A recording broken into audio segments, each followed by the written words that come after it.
Subscribe करें और bell दबाएं ताकि कोई खबर रह न जाए।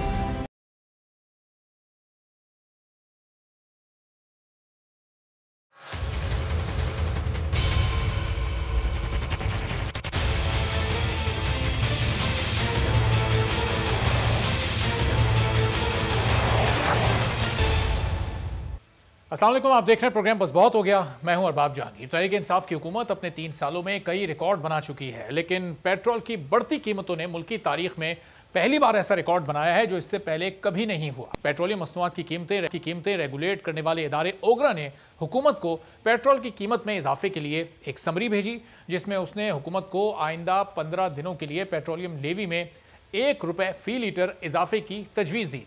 इससे पहले हमेशा बल्कि अक्सर ही देखा गया है कि ओगरा कीमतों में जो इजाफा तजवीज़ करती है, हुकूमत इससे कुछ पैसे कम करके उसे मंजूर कर लेती है। लेकिन इस बार सब कुछ उल्टा हो गया और हुकूमत ने ₹1 की तजवीज़ नहीं, ₹1.5-2 नहीं, पूरे ₹3.5 का इजाफा किया और जो लेवी 1 सितंबर से ₹2.11 थी वो ₹5.62 हो गई, जिसके बाद अब पेट्रोल की नई कीमत ₹5 इजाफे से ₹123.30 हो गई है, जबकि डीजल की कीमत में ₹5.01 फी लीटर इजाफा देखने में आया है। यूं पेट्रोल की बढ़ती कीमतों ने मुल्की तारीख में एक नया रिकॉर्ड बना दिया है। लेकिन इसके बावजूद वफाकी वज़ीर इत्तलात और नशियात फवाद चौधरी बड़े फख्र से यह बता रहे हैं कि पाकिस्तान में तेल की कीमतें अब भी खित्ते में सबसे कम हैं।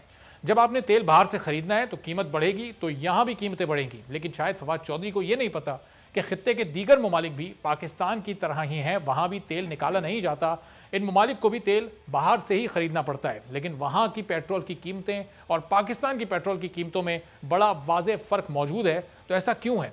पहले इन ममालिक में पेट्रोल की मौजूदा कीमतें क्या हैं, ज़रा इस पर एक नज़र मुख्तसरन डालते हैं। भारत में पेट्रोल की सबसे ज़्यादा कीमत इस वक्त न्यू दिल्ली में ₹101.19 है, वहाँ पर मुंबई में ये कीमत ₹107.26 है, कलकत्ता में ₹101.62 है, जबकि चेन्नई में फ़ी लीटर पेट्रोल की कीमत इस वक्त ₹98.96 है। इसी तरह बांग्लादेश में फ़ी लीटर पेट्रोल की कीमत 89 टका है। श्रीलंका में पेट्रोल की कीमत पाकिस्तान से ज़्यादा ज़रूर है, वहाँ पर फ़ी लीटर पेट्रोल ₹184 में बिक रहा है और अफगानिस्तान में 1 लीटर पेट्रोल 61 अफगान में इस वक्त बिक रहा है, जबकि चीन में पेट्रोल की फ़ी लीटर कीमत 7.4 यन है। अब एक जायज़ा हम लेते हैं कि आलमी मार्केट से पेट्रोल की ख़रीदारी से लेकर एंड कंज्यूमर तक ये पेट्रोल किन किन मराइल से गुजरता है और इसकी कीमत में कितना इजाफा होता है। इस वक्त इंटरनेशनल मार्केट में फ़ी बैरल क्रूड ऑयल की कीमत $72.67 है, जिसे इंपोर्ट करने का किराया $2.16 फी बैरल है। पेट्रोल की दरामद के वक्त LCG चार्जेस, बैंक चार्जेस 9% लगते हैं, इंश्योरेंस चार्जेस वगैरह सब कुछ मिलाकर ये कुल $2.01 फी बैरल कीमत में इजाफा होता है। इसी तरह वॉरफेज चार्जेस 2% हैं, यानी $1.25 फी बैरल पड़ते हैं। इसमें ऑयल कंपनीज का मार्जिन $1.1 फी बैरल होता है, जबकि रिफाइनिंग चार्जेस $1.2 फी बैरल के पड़ते हैं। और इस तमाम तर प्रोसेस के बाद ऑयल काबिल इस्तेमाल होता है, तो इन तमाम चार्जेस को कैलकुलेट करते हैं ऑयल प्राइस इंटरनेशनल मार्केट में। और जब हम इन तमाम चार्जेस को कैलकुलेट करते हैं तो ये रिफाइंड ऑयल फी बैरल हमें 80.39 फी डॉलर का पड़ता है। अब एक बैरल की जब हम बात करते हैं तो इसमें 159 लीटर होते हैं, जिसकी पाकिस्तानी कीमत ₹13,500 बनती है। इसे अब 159 से आप तकसीम करें तो ₹85 फी लीटर कीमत हमारे पास सामने आती है, जो कि इस पूरे प्रोसेस के बाद ये मुकम्मल कीमत बनती है। अब इसमें 17% सेल्स टैक्स ऐड होता है, यानी ₹14.45, फिर 3.15% एक्साइज ड्यूटी, फिर 2.7 और 1 जनवरी 2019 से लगाए जाने वाले 6 मजीद टैक्सेस इसमें शामिल कर लिए जाएँ तो ₹5.1 फी लीटर के बाद ये कुल कीमत जो बनती है वो ₹107.05 फी लीटर बनती है, यानी ₹107 का ये पेट्रोल की जो प्राइस है वो इस वक्त इन तमाम टैक्सेस को मिलाकर होनी चाहिए।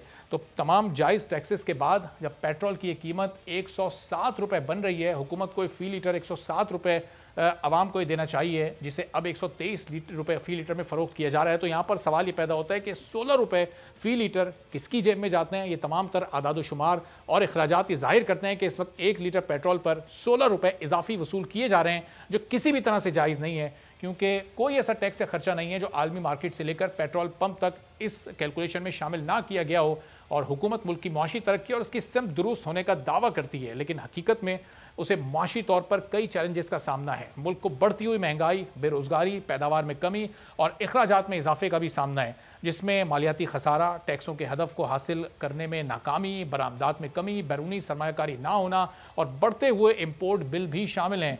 और पेट्रोल की कीमतों में इजाफे के बाद मुल्क का करंट अकाउंट खसारा भी बढ़ेगा, महंगाई का एक नया तूफान आएगा, गैस और LNG की कीमतें भी मुतासिर होंगी, सनतकारों के लिए पैदावारी लागत भी बढ़ जाएगी, जिसका डायरेक्ट नुकसान आवाम और मईशत को उठाना पड़ेगा। तो इस सिलसिले में हुकूमत के इसी बारे में मजीद गुफ्तगू करते हैं। निसार खोड़ो साहब पाकिस्तान पीपल्स पार्टी के सीनियर रहनुमा हमारे साथ मौजूद हैं। अमजद खान न्याजी साहब पाकिस्तान तहरीक इंसाफ के सीनियर रहनुमा हमारे साथ मौजूद हैं।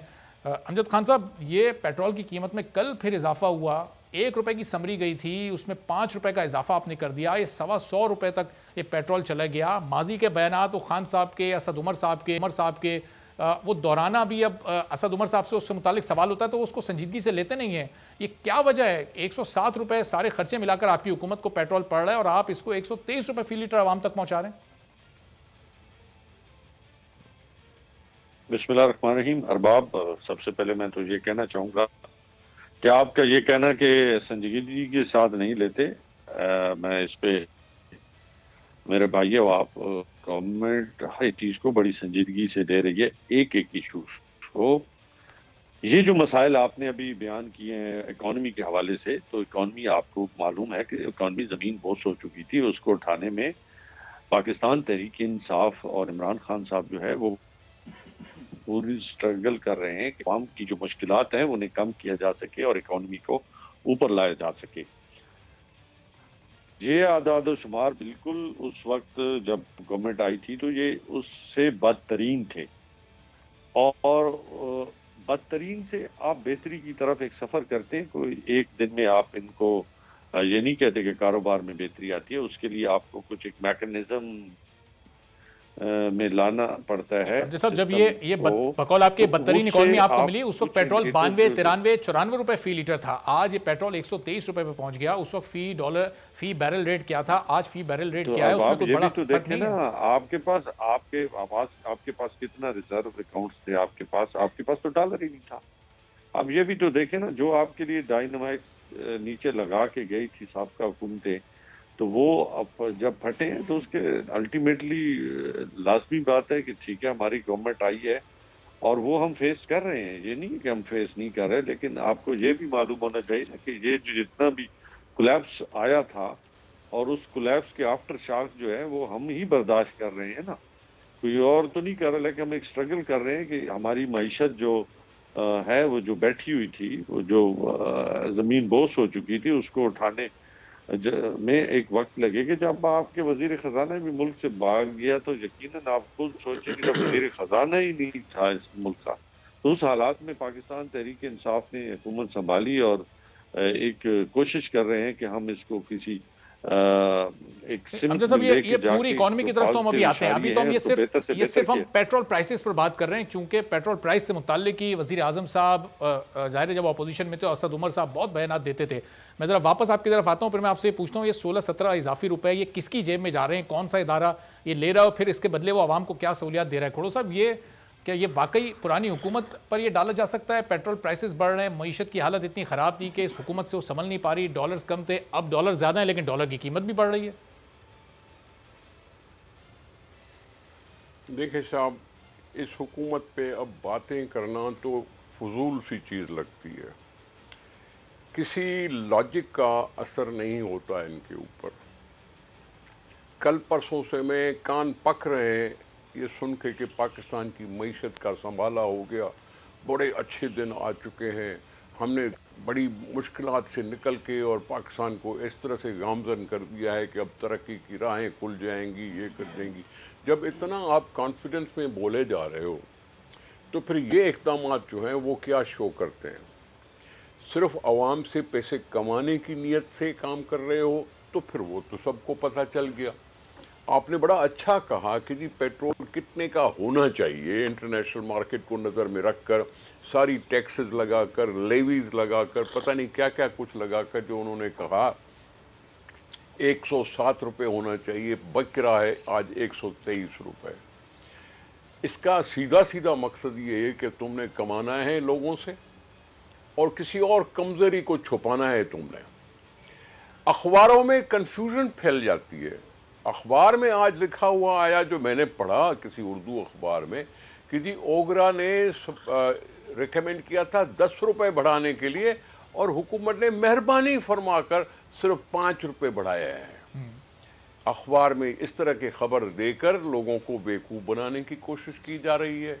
आप बता रहे हैं कि ओगरा ने सिर्फ 1 रुपया बढ़ाने की बात की थी, इन्होंने 5 रुपए बढ़ा दी। ये सीधी सीधी बात है कि हुकूमत की सारे करतूत खुल के सामने आ गए हैं, क्योंकि अभी कोई बात छुप नहीं सकती। और फिर ये ऐसा है, इन्होंने शायद इन्होंने ठान ली है कि सिर्फ कफन नहीं उतारना, कुछ और भी लोगों के साथ करना है। हालत जो भी आप बता रहे हैं, कोई लॉजिक समझ में आए ना, कोई बात उधर से आप डींगे मार रहे हैं कि जी एसबीआर ने बड़ी अच्छी रिकवरीज की है, उधर से समझ रहे हैं कि जी अभी डॉलर 170 रुपए तक पहुंच गया। किसी ने कोई एक्सप्लेनेशन देने की कोशिश की कि आप जो डॉलर को स्टेबल कर रहे थे, रुपए को स्टेबल कर रहे थे, क्या बात हो गई कि जी अचानक इतना ऊपर चढ़ गया कि 170 तक की बातें कर रहा है, रिकॉर्ड हाई जा रहा है। आप कह रहे हैं आईएमएफ से हमारे पास इमदाद भी आ रही है, आप कह रहे हैं कि दीगर ममालिक हमें इमदाद भी दे रहे हैं। हुकूमत हमें बताती है कि एक्सपोर्ट रिकॉर्ड हो रही हैं, रेमिटेंसेस बहुत ज्यादा आ रही हैं। माजी की हुकूमतों में इतनी रेमिटेंसेस नहीं आई, रेमिटेंस तो आती है डॉलर्स में, जब वो इतनी ज्यादा आ रही हैं फिर ये डॉलर की कीमत बढ़ने की मंतक नहीं समझ आ रही, क्यों हुकूमत इसको कंट्रोल नहीं कर पा रही? तो मैं तो यही कहता रहा हूं ना कि भाई वो किधर गया है प्राइम मिनिस्टर, आजकल बोल क्यों नहीं रहा, जरा कौम को बताए तो सही कि ये मसला है क्या। पहली दफा जब ये बढ़ा था डॉलर का रेट, तो उसने कहा था कि मुझे तो पता नहीं, मैंने जी रेडियो पे सुना, पता नहीं मैंने टीवी पे सुना। अब प्राइम मिनिस्टर साहब ने पहले तो ये कह दिया था, अभी वो चुप बैठा है। अब शौकत तरीन साहब क्या बोलेंगे?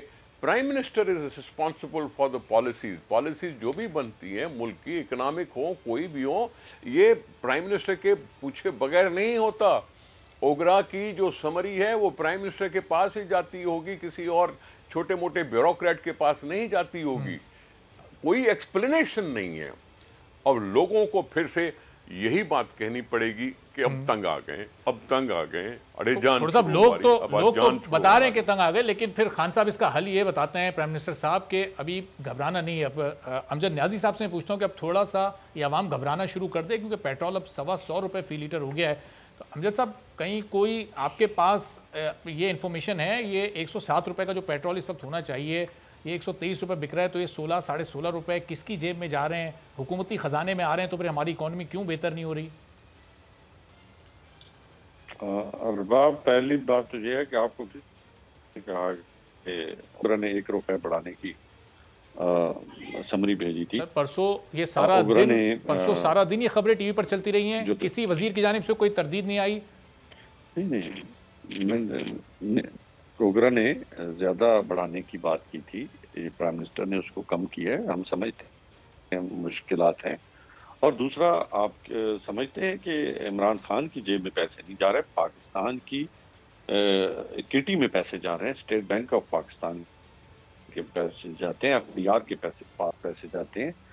तो इमरान खान कोशिश कर रहा है कि इस मुश्किल में, हम जो मुश्किल है इसमें कोई शक नहीं है, कोई हमारे लिए कोई रावी चाय नहीं लिख रहा, लेकिन मुश्किलात है। इस मुश्किलात से निपटने के लिए एक हम अपनी पूरा जोर लगा रहे हैं, और अल्हम्दुलिल्लाह हमें पूरा उम्मीद है कि हम इस मुश्किल से निकल जाएंगे। ये आसान रास्ता, ये मुश्किल रास्ता है। और जब आपकी इकॉनमी जहाँ डूब चुकी हो, जहाँ आपको सारे इदारे डूबे हुए मिले हों, आपका निज़ाम गल सड़ चुका हो, उसमें से आप एक स्ट्रगल करते हैं अच्छाई के लिए, पाकिस्तान की इकॉनमी के लिए, नौजवानों के लिए, किसानों के लिए, ये आसान रास्ता नहीं था। लेकिन हमने इस रास्ते को चुना, मुश्किल रास्ते को चुना, और हम पूरा यकीन के साथ, अपने कप्तान पे हमारा ईमान भी है कि वो एक ऐसा शख्स है जो खुलूस नीयत से पाकिस्तान और पाकिस्तानी कौम के लिए स्ट्रगल कर रहा है। तो ये वक्त निकल जाएगा मुश्किल, और हम उस ट्रैक पे आने वाले हैं जिस ट्रैक पे हमें ख्वाहिश है कि वो पाकिस्तान जिसके लिए आज एक गरीब अवाम भी दुआ करती है कि उस ट्रैक पे आए, ताकि हमें रोजगार भी मिले, हमें हमारी इकॉनमी बेहतर हो, हमें बहुत सारी चीजें हैं, इसमें कोई शक नहीं है, मुश्किल रास्ता है। तो अमजद साहब, ये ओगरा ने कितने कितने रुपए बढ़ाने की तजवीज पेश की थी? थोड़ा सा मैं आपकी तरफ आ रहा हूँ जरा। अमजद साहब, कितने रुपए बढ़ाने की तजवीज पेश की? देखें, ओगरा ने तो ज्यादा की थी भाईजान। आपको मैंने इसलिए कहा कि आपको किसने कहा कि ओगरा ने आपको 1 रुपए, ये तो मतलब आप जैसे संजीदा और सीनियर एंकर जो हैं, अगर वो सुनी सुनाई बातों पे अमजद साहब कितने, 8 रुपए, 10 रुपए, 9 रुपए? क्योंकि हमारे पास तो 1 रुपए की इत्तला आई थी। 10 नहीं, इत्तलाएं नहीं है। आपको कंफर्म किसी ने बताया कि प्राइम मिनिस्टर कोई उसका, अल्लाह माफ करे, वो पाकिस्तानी कौम पे इतना बोझ तो नहीं डाल सकता। और ये 10 रुपए फिर चले, आपकी बात मान लेते हैं 10 रुपए, तो ये किस बुनियाद पर 10 रुपए? आलमी मार्केट में तेल की प्राइस तो इतनी नहीं बढ़ी है। देखिए, बहुत सारी चीजें, देखिए आपकी, मैंने पहले कहा कि आपकी इकोनॉमी पे पहले ही बहुत ज्यादा बोझ है और हम कोशिश कर रहे हैं कि स्ट्रगल करके इस मुश्किल से हम निकाल के ले जाएं। इस जो गाड़ी है जो मुश्किल में फंसी हुई है, हम इसको बहुत ज्यादा अपनी पूरी तवनाइयों के साथ इसके लिए कोशिश कर रहे हैं कि पाकिस्तान जो है वो ऊपर की तरफ आए। और अल्हम्दुलिल्लाह देखें आज किसानों को हर 15 दिन बाद पेट्रोल प्राइसेस जब बढ़ती हैं, उसके बाद आटे, चीनी, घी, हर चीज की प्राइस बढ़ जाती है। ये आपकी कैसी कोशिश है? देखिए, चीनी की रेट अगर बढ़ा है तो साथ गन्ने का रेट भी तो मिला है ना जिम्मेदार को। अगर वो भी तो साथ साथ चलता है ना। ठीक है, मुश्किलात इधर भी हैं लेकिन आसानियां उधर भी आई हैं। तो इसमें ये नहीं है कि एक तरफ मुश्किल आई और दूसरी तरफ मुश्किल आई। सब ये चीनी के खरीदार पूरे मुल्क में, चीनी खरीदता पूरा मुल्क है। आप जमींदार के रेट अगर बढ़ने की बात कर रहे हैं, वो तो चल, जमींदार भी तो आपके देखे आपकी वो कितने फीसद है, कितने फीसद लोगों को उसका फायदा हो रहा है? वो निकल तो एक गरीब आवाम की जेब से ही रहा है। आपके ख्याल में आपकी कितने % लोग हैं जो पाकिस्तान मईशत को, ये एग्रीकल्चर पेशा लोग कितने हैं आपके? More than 60-70। ये निसार खोड़ा साहब मेरे भाई हैं, सीजन पॉलिटिशियन है, वो बता सकते हैं कि पूरा सिंध, इंटीरियर सिंध क्या है। तो अमजद साहब, आप सिर्फ एग्रीकल्चर लोगों का सोच रहे हैं, इसका मतलब जो नॉन एग्रीकल्चर जो लोग हैं, जिनके दूसरे पेशों से वाबस्ता है, फिर उनका क्या होगा? आप ट्विस्ट ना करें, माजरत के साथ आप अरबाब ट्विस्ट ना करें। हमारे लिए दोनों साइड हमारे लिए मोहतरम है। हम उन गरीबों को जो दिहाड़ीदार है उसकी भी सोचते हैं। ये बात नहीं है। मैंने कहा कि अगर एक तरफ बढ़ी है तो उसको रिलीफ भी मिला है, लेकिन हम इस पे कोई खुश नहीं है कि रेट बढ़ने से मतलब उस पे बोझ बढ़ा है, बल्कि हम इसके लिए कोशिश कर रहे हैं कि हम गरीब आदमी को किस तरीके के साथ और किस सिस्टम के तहत हम अकोमोडेट कर सकें। उसके लिए हमने इसलिए 266 अरब रुपया रखा है। तो अमजद साहब, ये आपकी सोच पता नहीं कैसी है कि आप गरीब के बारे में सोच भी रहे हैं, लेकिन चीज़ों की कीमतें फिर भी ऊपर से ऊपर जा रही हैं। मैं वापस आपकी तरफ आता हूँ। खोड़ साहब, अब हम हुकूमत के रहम करम पर रहे हैं, हर 15 दिन बाद सूली पर लटके रहे हैं लोग कि अब पेट्रोल की कीमत में कितना इजाफा होगा, जब पेट्रोल प्राइस बढ़ेगी तो किराए बढ़ जाएंगे। मेरा एक सवाल है। जी खोड़ साहब, मेरा एक सवाल है। कीजिए सर। मेरा एक सवाल है। देखें, आपने पहले कहा कि ओगरा ने 1 रुपए की समरी भेजी जी। जो मौसूफ बैठे हैं उन्होंने कहा जी 10 रुपए की भेजी। पहले तो इसकी ऑथेंटिसिटी का पता तो चले ना कि हुआ क्या है। अगर ओगरा ने 10 रुपए की भेजी है और आपके आदाद और शुमार के मुताबिक यहाँ पेट्रोल 107 रुपए का होना चाहिए, तो ओगरा समरी भेजती क्यों है? क्या प्राइम मिनिस्टर उसको कहता है कि जी इतनी बढ़ा के समरी भेजो? जब पड़ता आपको 107 रुपए में सारे टैक्स लगा के सब कुछ लगा के 107 रुपए का बिकना चाहिए, तो ओगरा भेजती क्यों है समरी? ये सवाल कोई जवाब देगा कि नहीं देगा? या तो प्राइम मिनिस्टर उसको कहता है कि जानबूझकर एक समरी भेजो, फिर मैं तुम पर लगा दूंगा, तुम 10 रुपए मांगो, मैं 5 रुपए बढ़ा दूंगा, मेरे पास कोई कमाई हो जाएगी। या तो ये तो कहे, या फिर आपकी जो बात है कि जी 1.5 रुपया बढ़ाने को मांगा था और इन्होंने 5 रुपए बढ़ा दिया। मैं किस चीज को मानूं? मैंने किस चीज को मानूं? मैं 1 रुपया मानूं या 10 रुपए मानूं? हम जो बहस कर रहे हैं वो किस बात पे कह रहे हैं? आपके पास एविडेंस होना चाहिए कि ओगरा ने समरी कितने की भेजी थी, और अगर भेजी थी 10 रुपए की तो क्यों भेजी थी, जबकि पेट्रोल हमें 107 रुपए का पड़ रहा है। खोड़ा साहब, अपनी बात जारी रखिएगा। अमजद साहब, इस दौरान आप जरा अगर ये समरी ओगरा की मंगवा सकें किसी से अपने व्हाट्सएप पर, तो जरा हमसे भी शेयर करें, देखें कि ये 10 रुपए की समरी थी। अगर मुझे आप पहले बता देते तो मैं उनके पास मंगा, इसलिए मैंने टॉपिक पूछा था, लेकिन मुझे टॉपिक कुछ सर और आप बताया गया था। शहबाज गिल साहब से अगर आप अभी लेकिन मंगवा लें, मुझे- उनके पास तो ये सारी समरियां मौजूद होती हैं, वो मुझे, फौरन ट्वीट करते हैं। अगर ओगरा समरी ज्यादा की भेजती है और अप्रूवल कम की हो तो शहबाज गिल साहब का फौरन ट्वीट आता है कि वजीर आजम ने अवाम को रिलीफ दिया है कम इजाफा करके। इस बार उनका ट्वीट नहीं आया। मैंने कहा कि मैं असल में ट्रैवलिंग करके मियाँ वाली से इस्लामाबाद आया, तो मेरा राब्ता नहीं हो सका, मुझे पता, मैं आपको वैसे भेज दूंगा मंगवा के। तो अमजद साहब, ये फिर आप अंदाजे की बुनियाद पर आप कह रहे थे कि ये 10 रुपए की समरी आई थी और वजीर आजम मेरे इल्म में है, कुछ चीजें हैं जो मेरे इल्म में है, ऐसी बात नहीं है। मतलब ग्रुप्स में जो हमारा पार्लिमानी ग्रुप्स है, सर मेरे पास ये हमारे मुल्क के सबसे बड़े अखबार की खबर सामने, ये खबर मेरे पास मुल्क के सबसे बड़े अखबार की खबर सामने, ओगरा ने पेट्रोलियम मसनूआत 1 से 10.5 रुपए तक फी लीटर महंगी करने की तजवीज़ दी है। इसमें पेट्रोल में 1 रुपए इजाफे की तजवीज़ है। मुझे बताएं कि उसमें देखिए, अगर ऑथेंटिसिटी नहीं है तो आप फिर कार्रवाई करें इस अखबार के खिलाफ। जरूर करेंगे, क्यों नहीं करेंगे सर? कब करेंगे? ये तो कल की ये खबर छपी हुई है, पेट्रोल कीमत का ऐलान भी हो गया। इसलिए तो मतलब जो भी हम इसलिए तो कहते हैं ना कि जालो जर्नलिज्म नहीं होनी चाहिए। रियलिटीज पे अखबारात जो हैं वो खबरें सर आप लोग ऑफिशियल ओगरा की जो समरी है, उस ऑफिशियल समरी को आप पब्लिक कर दें, पता चल जाएगा कि ये अखबार की खबर गलत है या समरी कितने की आई है। मुतलका जो डील करने वाले लोग हैं उनको कह दूंगा। सर मेरे सवाल का जवाब तो फिर भी नहीं आएगा।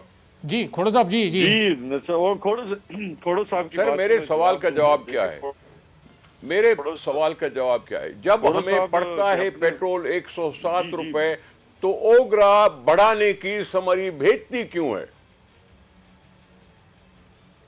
आप भी खुद हुकूमत में रहे हैं, वफाक में भी रहे हैं, अभी आपके पास सिंध गवर्नमेंट भी सर है। मैं हुकूमत में रहा हूं, हमारी बेकार हुकूमतें थी, हमारी हुकूमतें बेकार रही हैं, आपकी हुकूमत बहुत अच्छा काम कर रही है, मैं इसलिए सवाल कर रहा हूं। ब्यूरोक्रेट होते हैं, जो टेक्नोक्रेट होते हैं, वो अपने जो एनालिसिस करते हैं उसका कि हमें जो इंटरनेशनल है या हमारे जो प्रॉब्लम्स हैं फेस, उसे हमें मसनूआत की जो रेट्स हैं ये बढ़ाने चाहिए। तो प्राइम मिनिस्टर अभी जो एंकर पर्सन साहब ने बताया, अभी जो एंकर साहब ने बताया होता है अवाम और स्टेट के दरमियान भी, और वो फैसला एज ए चीफ एग्जीक्यूटिव उसने देखना होता है, लोगों को भी सोच समझ के कि इन पे कितना बोझ बढ़े। सर या तो मैं एंकर पर्सन साहब की बात को ना मानूं, अपनी ओपिनियन देनी होती है। सर या तो मैं एंकर बहुत अच्छी तरह समझते हैं, बाकी आप पॉलिटिकल स्कोरिंग करना चाहें तो वेल एंड गुड।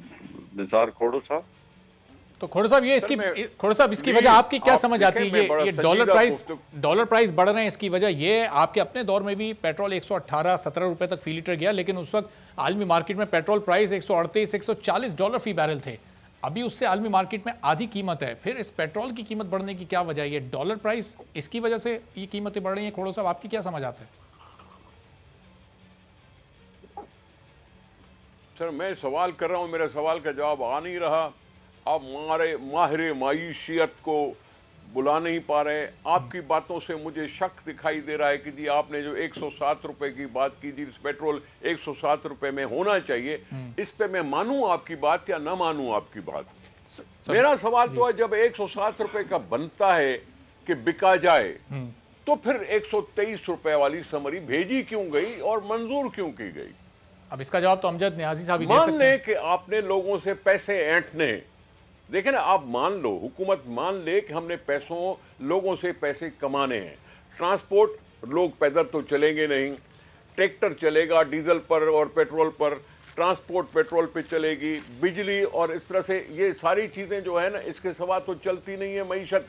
ये तो खपत होनी ही होनी है। आप इंपोर्ट कर रहे हैं, आप इंपोर्ट करते थे पहले डेफर्ड पेमेंट पर, वो भी आपको सहूलत मौजूद है सऊदी अरब से। या तो कह दें कि वो डेफर्ड पेमेंट भी खत्म हो गई, हमें पैसे देने पड़ते हैं, या तो ये बता दें, कुछ तो बताएं ना लोगों को। हम बैठ के क्या बोलें? हाँ, हम तो यही बोलेंगे ना, हुकूमत सिर्फ पैसे कमाना चाहती है, हमें खाल खींच के पैसे कमाने की कोशिश में लगी हुई है। हम तो सिर्फ यही कहेंगे ना फिर। सही। और ज़ाहिर है महंगाई अपनी जगह बढ़ रही है, ये भी हुकूमत के लिए एक चैलेंज है। फिर हुकूमत और इदारों के दरमियान टकराव की सूरत हाल पैदा हो रही है, इदारों पर लाए जा रहे हैं। इस वक्त हुकूमत और इलेक्शन कमीशन भी आमने सामने EVM के मामले पर आ चुका है। एक ब्रेक लेते हैं छोटा सा, फिर ब्रेक के बाद जब वापस आते हैं तो आपको बताएंगे कि अब इलेक्शन कमीशन क्या कार्रवाई करने जा रहा है। नोटिस 2 वफाकी वज़रा को भेजे जा चुके हैं, उनसे वजाहत तलब की गई है, सबूत मांगे गए इल्ज़ामात के। अब किस तरह से हुकूमती वज़रा सबूत पेश कर सकेंगे, इस पर अपने दोनों मेहमानों से बात करेंगे एक ब्रेक के बाद।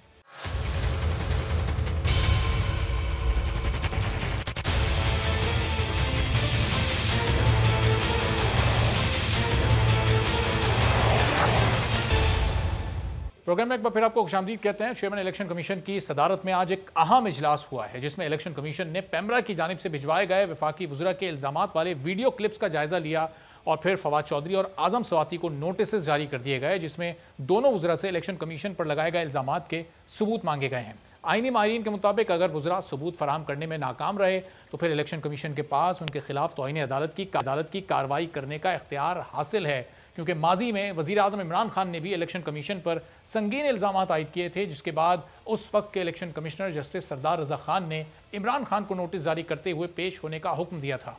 कई बार नोटिस जारी होने के बावजूद जब पाकिस्तान तहरीक इंसाफ के चेयरमैन इलेक्शन कमीशन में पेश ना हुए तो चीफ इलेक्शन कमिश्नर ने इस्लामाबाद पुलिस के सरबरा को हुक्म दिया था कि इमरान खान को गिरफ्तार करके उनके सामने पेश किया जाए। चीफ इलेक्शन कमिश्नर के इन अहकामात के बाद इमरान खान को चीफ इलेक्शन कमिश्नर से गैर मशरूत माफ़ी मांगनी पड़ी थी, जिसे जस्टिस रिटायर्ड सरदार रज़ा खान ने कबूल कर लिया था। लेकिन इस बार मामला कुछ मुख्तलिफ है। इस बार इलेक्शन कमीशन ने नोटिस हुकूमती वज़रा को भेजा है, जो खुलकर इलेक्शन कमीशन और इलेक्शन कमिश्नर के खिलाफ बात कर रहे थे, बयानात दे रहे हैं और उन्हें तनकीद का निशाना भी मुस्तकिल बुनियादों बनाया जा रहा है। अब इस सूरत हाल में इलेक्शन कमीशन ने एक्शन तो ले लिया, लेकिन इस पर अमल दरामद किस तरह से होगा, अपने दोनों मेहमानों से इस बारे में जानते हैं। न्याज़ी साहब, आज़म स्वाति साहब ने पैसे लेने का इल्ज़ाम लगाया है, कितने पैसे लिए इलेक्शन कमीशन ने, किस अमले ने लिए, क्या सबूत है आज़म स्वाति साहब के पास, किस बुनियाद पर यह इल्ज़ाम लगाया गया? अरबाब, सबसे पहले मैं एक बात कहना चाहूँगा थोड़ा सा कि अभी निसार खोड़ो साहब ने कहा कि मैं इनके लिए एक शेर है कि मेरे कत्ल के बाद उसने जफा से तौबा, आए उस जूदो पशेमा का पशेमा होना। काश कि ये हमारे लिए खजाने में ना बहुत सारे पैसे छोड़ गए होते और किटी में इतने पैसे छोड़ गए होते कि आज हम लोगों की जो मुश्किलात देखते हैं ना, तो फिर इनके जो बहुत सारे, चूंकि मुझे फिर माजी में जाना पड़ेगा, अगर वो देखें ना तो आज इतने मुश्किल में लोग ना होते। अब आप बात दूसरी तरफ, अब इलेक्शन कमीशन की तरफ आ जाते हैं। बात यह है कि इलेक्शन कमीशन के किरदार पे कोई आपको कदगन नहीं है। आप इलेक्शन कमीशन बिल्कुल आईनी इदारा है, लेकिन इलेक्शन कमीशन को चलाने वाले अफराद ही हैं। अगर फर्द अपनी जिम्मेदारी पूरी नहीं कर रहा, जबकि आर्टिकल 219 के तहत जो है उसने ये जिम्मेदारी पूरी करनी है और जिसके ऊपर supreme court of Pakistan decision दे चुका है, सेनेट ऑफ पाकिस्तान के इलेक्शन के से होने से पहले, जिसके ऊपर पाकिस्तान तहरीक इंसाफ का और हमारा एक पूरा स्टांस था, लेकिन उसने कहा कि आप ऐसे इकदाम करें जिसमें शफाफियत हो। ये जिम्मेदारी तो बनती थी इलेक्शन कमीशन की, ये जिम्मेदारी बनती थी कि ऐसे इंतखाबात हों जो आने वाले वक्त में हो, जो पिछले आपकी जितनी भी तारीख रही है पार्लिमानी, तो उस पार्लिमानी तारीख में तमाम इलेक्शन को आप खोड़ो साहब, आजम स्वाति साहब ने जो इल्ज़ाम लगाया, अगर उनके इल्म में ये चीज़ थी तो 3 साल से हुकूमत ने कार्रवाई क्यों नहीं की इलेक्शन कमीशन के उन मेंबरान के खिलाफ जिन्होंने पैसे लिए? क्या समझते हैं आप, ये कार्रवाई होनी चाहिए थी? और अगर कोई सबूत हैं तो वो फिर रेफरेंस भेजें सुप्रीम जुडिशल काउंसिल में, कानूनी तरीके से हटाने का इख्तियार रखती है हुकूमत चीफ इलेक्शन कमिश्नर को। खोड़ो साहब, जनाब आली, पार्लियामेंट में प्राइम मिनिस्टर की इंस्ट्रक्शंस पर कहा जाता है कि जाओ वहां गाली गलौज करो कि दूसरे कोई तकरीर न कर सकें। ये पार्लियामेंट पे कब्जे करने की कोशिश प्राइम मिनिस्टर की तरफ से होती है। मैं आजम स्वाति का ये जो इल्ज़ाम है इसका सीधा सीधा प्राइम मिनिस्टर पर क्यों न समझूं कि प्राइम मिनिस्टर ने कहा कि बढ़ चढ़ कर हमला करो कि इलेक्शन कमीशन को कंट्रोवर्शियल करें। आज़ाद इदारे को कंट्रोवर्शियल करने की ये मजमूम कोशिश चाहे फवाद चौधरी की तरफ से हो या आजम स्वाति की तरफ से हो, मैं इस पे इंस्ट्रक्शन इमरान खान साहब की क्यों ना मानूं? क्यों ना कहूं कि ये सारा कुछ जो कुछ हमला है वो प्राइम मिनिस्टर की मर्जी के मुताबिक हो रहा है और ये सारे अपनी नौकरी पक्की करने के लिए कोशिश खोड़ साहब, इसका क्या फायदा होगा हुकूमत को, प्राइम मिनिस्टर को? नहीं रखना चाहते। हाँ जी, इलेक्शन कमीशन को मुतनाज़ पता चला अभी फवाद चौधरी साहब ने क्या कहा, इलेक्शन कमीशन मुकम्मल ही नहीं है, वो नोटिस कैसे भेज सकती है और मुकम्मल करने का अख्तियार किसके पास है? इलेक्शन कमीशन के जो बाकी मेंबरान इसमें आने हैं, इलेक्शन कमीशन पूरी हो उसकी जिम्मेदारी किसके ऊपर बनती है? सवाती साहब ने या फवाद चौधरी साहब ने ये कह दिया ना, इलेक्शन कमीशन पूरी नहीं है, वो नोटिस भेजने की मजाज ही नहीं है। अब इलेक्शन कमीशन इनकम्प्लीट है। इस मुल्क में इस आजाद इदारे की हैसियत ये बन गई है कि वो इनकम्प्लीट चल रहा है और फिर अपने आप को जिंदा रखने के लिए वो थोड़ी बहुत सी हरकत भी आ जाती है उनके अंदर। मैं इस पे प्राइम मिनिस्टर की इंस्ट्रक्शन क्यों ना कहूं कि ये उसी के इंस्ट्रक्शन पे सारा कुछ हंगामा हो रहा है। कमजोर किया जाएगा ना इदारे को, मतऊन किया जाएगा, मतऊन किया जाए कि जी उसको बोला जाए कि ये करो ये करो ये करो, यही इसका फायदा है। इस इलेक्शन कमीशन को सर उठाने से पहले उसका सर कुचलने की बात है। खोड़ा साहब, अब ये ज़ाहिर है अदम एतमाद की तहरीक आई नहीं, पीडीएम की जो तहरीक चल रही है वो भी मुनकसिम आपके अलग होने के बाद हो गई, बड़ी गैर मौसर है। तो ये 2023 में से पहले इलेक्शन होते तो नहीं नज़र आ रहे, ये हुकूमत जाती भी नहीं नज़र आ रही। अब आप भी इलेक्शन की तैयारी कर रहे हैं, पीडीएम भी सिर्फ अब इलेक्शन की तैयारी के लिए ही अपने जलसे जुलूस कर रही है, तो इंतखाबात आप अपने मुकर्ररा वक्त पर ही होंगे, इसका मतलब? आवाज सुन तो रहे नहीं आप, पीडीएम इलेक्शन अलायंस नहीं था। हुकूमत को घर भेजने के लिए ना फैलाएं। पीडीएम जद्दोजहद के लिहाज से तो अलायंस था, इलेक्शन अलायंस नहीं था। हमने सिर्फ इकट्ठे होकर अवाम के जद्दोजहद की बात की थी कि जी हम सारी पार्टियां इकट्ठे होकर अवामी जद्दोजहद करें कि हुकूमत मान ले हमारी बात और हमारी जान छोड़े। ये इलेक्शन अलायंस न पहले था न अब है। जो बाकी पार्टियां बची हुई हैं पीडीएम के अंदर, उन्होंने भी अपने अंदर इलेक्शन अलायंस नहीं बनाया। यहां अगर इलेक्शन अलायंस बना हुआ होता तो राशिद महमूद सुमरो साहब यहां जीडीए में नहीं बैठे होते, हुकूमती इत्तेहाद वालों के साथ ना मिलते होते। ये इलेक्शन अलायंस पीडीएम नहीं है। पीपुल्स पार्टी अपने प्लेटफॉर्म पे चल रही है, पीएमएलएन भी अपने प्लेटफॉर्म पे चल सकती है, दूसरे भी अपने अपने प्लेटफॉर्म पे चल सकते हैं। इलेक्शन के टाइम जब आएगा तो देखेंगे क्या सूरत हाल बनती है। इलेक्शन अलायंस पीडीएम न है न था।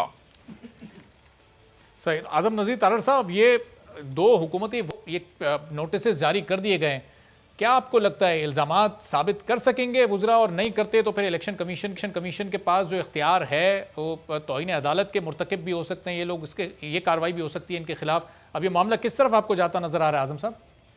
जी बिल्कुल हो सकती है, और मैं समझता हूँ कि जब कॉन्स्टिट्यूशनल इदारे हों, चाहे वो हाई कोर्ट है, सुप्रीम कोर्ट है, इलेक्शन कमीशन ऑफ पाकिस्तान है, इनके बारे में गुफ्तगू करते हुए हमें मोहतात रहना चाहिए।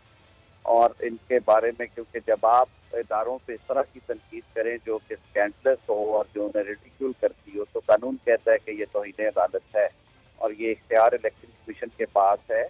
हम सब ने और आपने वो प्रेस कॉन्फ्रेंस को दी, बड़ी अनफॉर्चुनेट थी। ये जुबान कभी भी रिस्पॉन्सिबल गवर्नमेंट ऑफिशियल को, इंक्लूडिंग चीफ मिनिस्टर, उन्हें ये इस्तेमाल नहीं करनी चाहिए।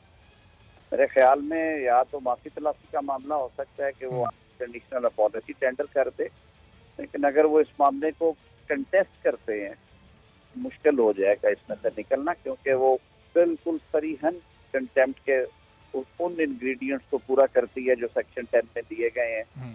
और कंटेम्प्ट लॉ 2003 की शेख नंबर 345 में जो दर्ज है वो बिल्कुल यही रिक्वायरमेंट होती है कंटेम्प्ट में सुधार। तो आलम साहब, अगर ये माफ़ी मांग ली जाती है, गैर मशरूत माफ़ी, तो ये मामला फिर बिल्कुल ख़त्म हो जाएगा? वो जो इतने संगीन इल्ज़ामात पैसे लेने के लगाए गए, अपोजिशन का साथ देने के लगाए गए, फिर वो उन इल्ज़ामात की कहीं कोई हैसियत नहीं रह जाएगी? नहीं, हैसियत वाली बात नहीं होती थी। माफ़ी देना तो खैर उस इदारे का काम है जिसने कंटेम्प्ट प्रोसीडिंग शुरू की हैं, लेकिन हमने देखा है माजी में भी और दुनिया जहान में ये ट्रेंड रहा है कि कंटेम्प्ट लॉज को इस्तेमाल करते हुए कोर्ट्स एक मौका ज़रूर देती हैं कि अगर जिस बंदे ने बात की है या जिससे कंटेम्प्ट सरजद हुई है, वो अगर अनकंडीशनल अपॉलजी करके अपने आप को इदारे या अदालत के रहमो करम पे छोड़ देता है तो रवाजन रवायतन माफी पहली दफा अगर ये मामला हो तो माफी कबूल कर ली जाती है विद वार्निंग कि आप आइंदा इससे की हरकत नहीं करेंगे। और ये पहली दफा नहीं होगा। अगर कोई ऐसी सूरत हाल आती है तो उसमें देखना काम इलेक्शन कमीशन का ही है। मैं तो आपको बता रहा हूँ कि कानूनन वो बिल्कुल कंटेम्प्ट के जुमरे में आता है। और आजम साहब चूंकि ये जो इल्जामात लगाए गए थे तो पब्लिकली लगाए गए, प्रेस कॉन्फ्रेंस की गई, वहाँ कमेटी में रिएक्शन दिया गया, वो भी सब पब्लिक ने देखा। अपॉलॉजी भी अरबाज साहब पब्लिकली होगी, वो कौन सी बंद कमरे में? अच्छा, यानी वो सिर्फ रिटन में नहीं होगी, वो इसी तरह प्रेस कॉन्फ्रेंस करनी पड़ेगी इन बुजुर्गों को? नहीं, जब देखे ना वो पब्लिक प्रोसीडिंग्स होती है ना अदालतों में या कमीशन में, जो वो वहाँ पे कहेंगे, जो बोलेंगे, जमा करवाएंगे, ये तो खैर एक मफरूज है। वो किस तरफ आते हैं या नहीं आते, पहली बात तो ये है कि उनका जवाब देखा जाए कि वो जवाब क्या दाखिल करते हैं, कंटेस्ट करते हैं या कि वो कंटेस्ट नहीं करते। तो पर वकील मैं समझता हूँ कि ये जो महफूज रास्ता है वो कंटेस्ट ना करना है। और आजम साहब ज़ाहिर है ये पूरा मामला जो हुआ था ये उस इलेक्ट्रॉनिक वोटिंग मशीन की वजह से हुआ है। अब हुकूमत से इलेक्शन कमीशन उससे मुतालिक मालूमात भी मांग रहा है, हुकूमत फ़िलहाल तो नहीं दे रही। तो ये अब इस मामले पर कहीं दोनों इदारे आपको लचक का मुजाहरा करते हुए नज़र आ रहे हैं? इलेक्शन कमीशन को एतराज़ात थे, इसके बावजूद भी वो मालूमात मांग रहा है और हुकूमत फ़िलहाल नहीं दे रही, लेकिन आगे वो मालूमात देने का और एतराज़ात दूर करने की बात भी अब कर रही है। तो इन नोटिस के बाद ये दोनों तरफ से लचक पैदा हुई है? अरबाब साहब देखिए, इलेक्शन करवाना, इलेक्शन को शफाफ और गैर जानिबदार रखना इलेक्शन कमीशन ऑफ पाकिस्तान की जिम्मेदारी है और ये जिम्मेदारी उसे आईन पाकिस्तान सौंपता है आर्टिकल 218 के तहत। हुकूमत को भी बेजा इलेक्शन कमीशन को ये प्रेस नहीं करना चाहिए, दबाव नहीं डालना चाहिए कि आप इंतखाबात इस तरह नहीं इस तरह करवाएं। जब इस तरह के मुतालबात किए जाएंगे और फिर वो बुलडोज करके लेजिस्लेशन करवाने की कोशिश की जाएगी तो इलेक्शन कमीशन रेजिस्ट तो करेगा। वो एक खुद मुख्तार गैर जानिबदार अदारा है। हुकूमत के ही है कि वो ये फैसला इलेक्शन कमीशन से छोड़े कि वो आइंदा इलेक्शन किस तरह से आजम साहब कल बैरिस्टर अली जफर साहब मौजूद थे साथ, वो ये फरमा रहे थे कि ये मशीनों की प्रोक्योरमेंट, उसमें टेक्नोलॉजी का इंतखाब, ये सब इलेक्शन कमीशन नहीं करना है। जब सारे डिसीजन उन्हीं का इख्तियार है तो फिर इलेक्शन कमीशन को फिर क्यों एतराज़ है? जब ये इख्तियार उनके पास मौजूद है तो फिर तो उनकी वो जो हुकूमत सही कह रही है कि उनकी कैपेबिलिटी के इशूज़ हैं, इसलिए वो ये करवा नहीं सकते, इसलिए वो एतराज़ात कर रहे हैं। इलेक्शन कमीशन ये कहता है कि हमारे मुल्क की जो आबादी है उसको सामने रखते 25 करोड़ में से 80% नौखानदा लोग हैं, शायद ज़्यादा ही हैं। 1.5-2 साल के अरसे में उन्हें मशीनों पे लेके जाना, आपको पता है कि ये बेनज़ीर इनकम सपोर्ट के कार्डों के ऊपर पैसे निकलवाने के लिए लोगों को नहीं पता चलता और एजेंट 500-500 रुपया लेके उन्हें उनके बेचारों को ज़कात के पैसे निकाल के देते हैं। एटीएम कार्ड आधी पॉपुलेशन को इस्तेमाल करते नहीं आते, तो ये कंप्यूटर पे इलेक्शन लेके जाएंगे तो अच्छे खासे मसाइल होंगे। इलेक्शन कमीशन तो कह रहा है कि इसे फेज वाइज करे या मुश्त ना करे और यही लड़ाई है। लेकिन आजम साहब समझते हैं कि कोशिशों से इसको मुमकिन बनाया जा सकता है? हमारे मुल्क में मोबाइल इस्तेमाल करने वालों की तादाद ज़्यादा है और वोट डालने वालों की तादाद कम है, तो अगर इलेक्शन कमीशन थोड़ी एफर्ट करे तो लोगों को इसके लिए ट्रेन कर सकता है।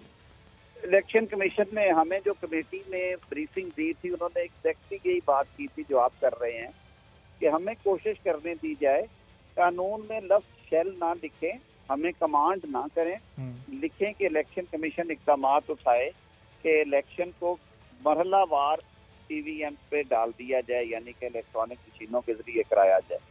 भारत में ये अमल जो है वो 27 साल में मुकम्मल हुआ था। हम कहते हैं 27 नहीं तो 5-6 साल में ही हो जाए, ये कहते हैं 1.5 साल में करें और उसमें पांचवा डिजास्टर होने के और कुछ नहीं होगा।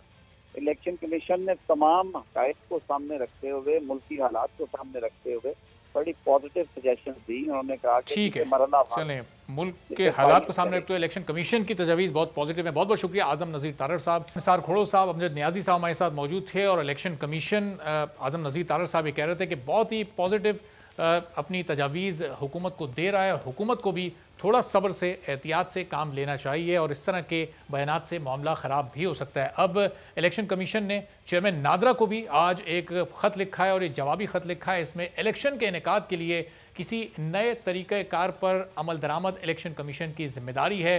ये इस ख़त में कहा गया है। इलेक्शन कमीशन नादरा की जानिब से इख्तियार किए गए लहजे पर मायूसी का इजहार करता है। नादरा के खत के लहजे से ऐसा तासुर मिलता है कि इलेक्शन कमीशन नादरा का मातहत इदारा है। ऐसा तासुर मिलता है कि नादरा इलेक्शन कमीशन को हुक्म दे रहा है। नादरा इलेक्शन कमीशन से आई वोटिंग के लिए 2.4 अरब रुपए का नया मुआहदा करना चाहता है। नादरा पहले बताया कि उसने आई वोटिंग का साबिक मंसूबा क्यों छोड़ा, जिस पर 6 करोड़ 65 लाख रुपए खर्च हो चुके थे। अगर मौजूदा निज़ाम में खामियां थीं तो इसका जिम्मेदार कौन है? क्या किसी पर जिम्मेदारी का तयन किया गया है? इससे पहले नादरा ने इलेक्शन कमीशन को कहा था कि वो आई वोटिंग के हवाले से नादरा के मुजव्वज़ा निज़ाम पर मुस्बत पेशरफ्त करे। तो ये इस खत की तफसीलात हैं और इस बारे में आने वाले दिनों में भी हम डिस्कस करते रहेंगे। अभी एक ब्रेक लेते हैं। ब्रेक के बाद जब वापस आएंगे तो कोरोना केसेस में मुल्क में वाज़े तौर पर पिछले 3-4 रोज़ में कमी देखी गई है। NCOC ने और सिंध गवर्नमेंट ने भी पाबंदियों को खासी हद तक नरम कर दिया। अब क्या मुस्तकबिल में इसके असरात सामने आ सकते हैं, इस पर बात होगी। डॉक्टर कैसर सज्जाद साहब हमारे साथ मौजूद होंगे एक ब्रेक के बाद।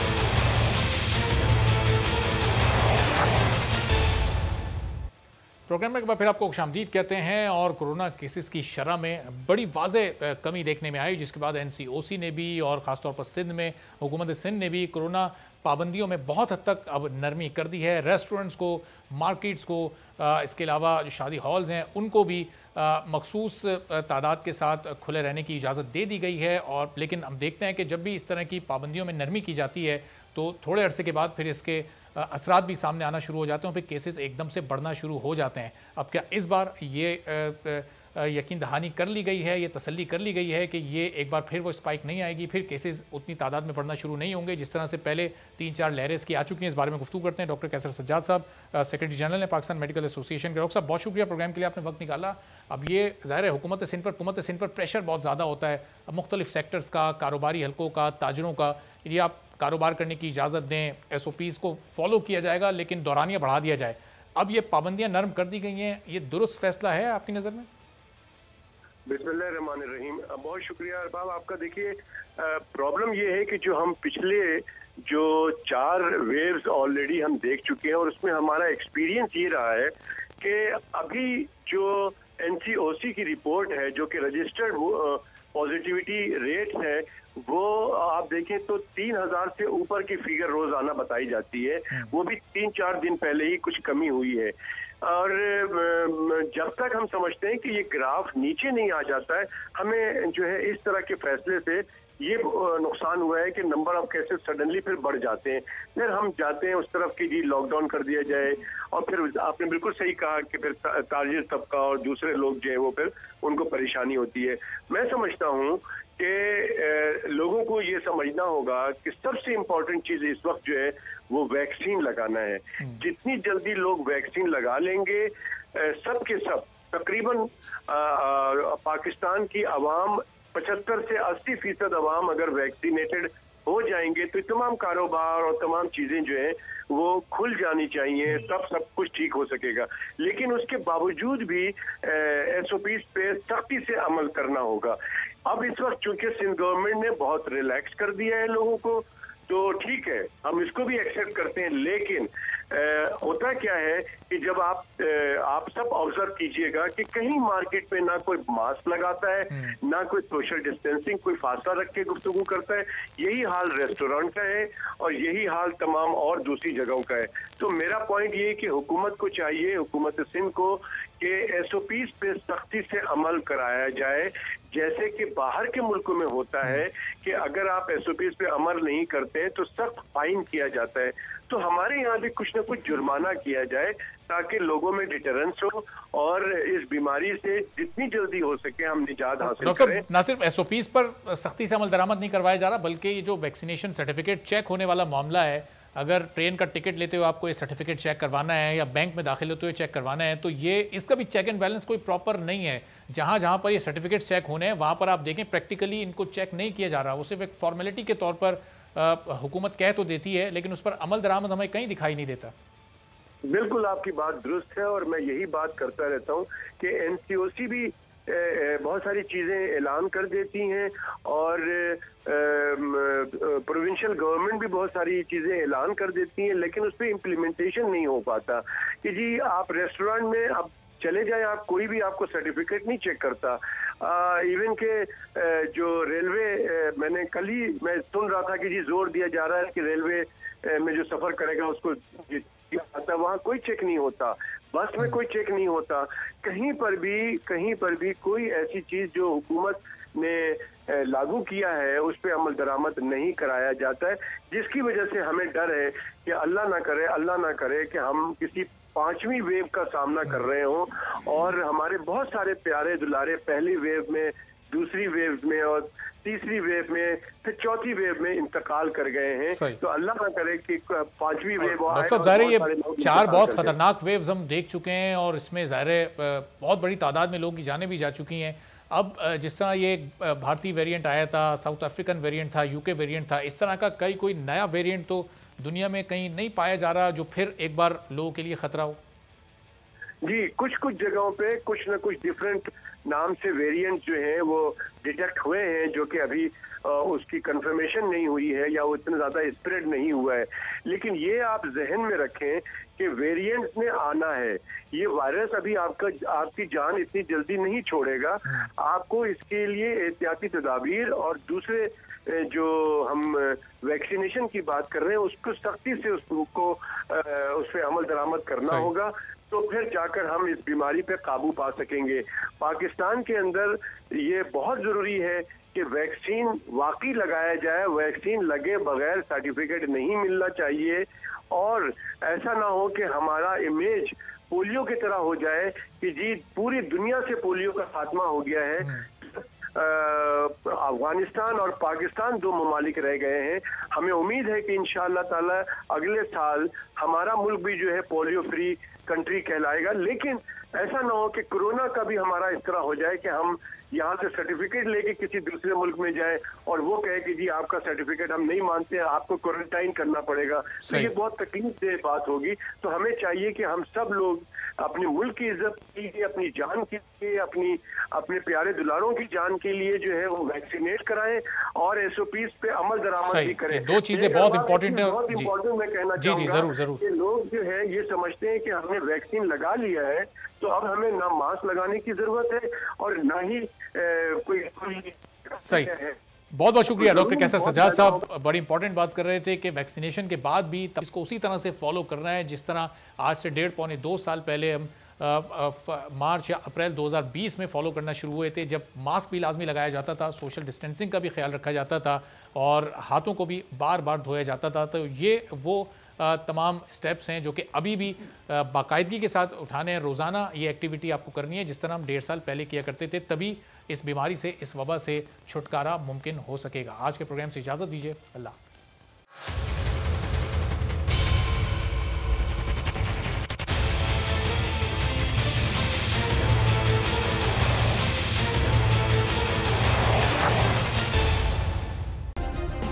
सब्सक्राइब करें और बेल दबाएं ताकि कोई खबर रह न जाए।